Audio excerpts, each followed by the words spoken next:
నీకు రోజు ఉపాధి హామీకి పోతే 100 వస్తుంది, 120 వస్తుంది అనుకో. నువ్వు ఎప్పుడు కొంటావు 5,000 పెట్టి? అది మరి ఇట్లాంటి తేడాలు చూడండి. పోనీ ఈ తేడాలు మనం మాట్లాడుకున్నాయి నిజమా కాదా అనేది ఇప్పుడు కూరగాయల ధరలు మాట్లాడుకున్నాం కదా. పోయినా అంటే ఇంత తేడా ఎందుకు వచ్చింది?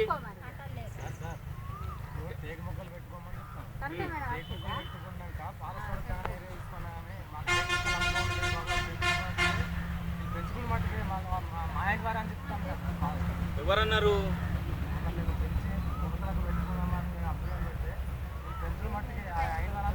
ఎవరన్నారు? ఇప్పుడు ఎఫ్ఆర్ఓని పిలిపియాలి. ఇన్నే ఉన్నాడు ఇప్పటిదాకా ఊరిపోయాడు.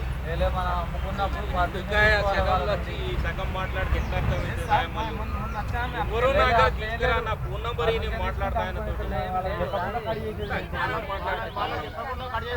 మరి ఏం చెప్పినా మీకు టేక్ చెట్లు నువ్వు పెంచుకున్నావు రాయసం.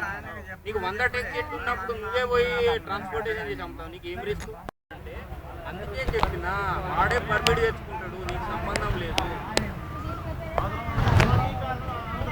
అమ్మా చెప్పేదినండి రాయమల్లు, ఇది రాష్ట్ర స్థాయి దేశ స్థాయి ప్రోగ్రామ్. నేను ఉపాధి హామీలో పెట్టుకున్నాను, నువ్వు అప్పుడు పెట్టుకోకుండా కూడా అనేటోడు కూడా ఉంటుంది. పెట్టుకున్నాడు ప్రైవేట్గా కొని పెట్టుకుంటున్నాడు. ఉపాధి హామీ ప్రోగ్రామ్ ఉండే అప్పుడు 30 సంవత్సరాల క్రితం నేను అలా పెట్టుకుంటా అంటాడు. ఆడు కూడా మన అలా కలుచడానికి వస్తాడు. దీనికి భయపడాల్సిన అవసరం లేదు. అర్థమైంది కదా?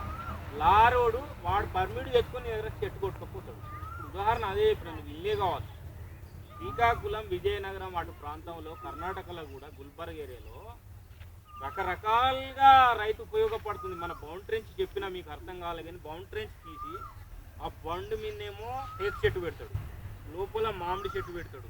ఈ లోపల మళ్ళీ తల్లి కాలువలు అంటారు. మన దగ్గర ఉండే ఎస్టిమేషన్ తల్లి కాలువ అనేనమ్మా, ఏముండే లాస్ట్ ఒకరు ఎస్టిమేషన్ ఉండే మన దగ్గర.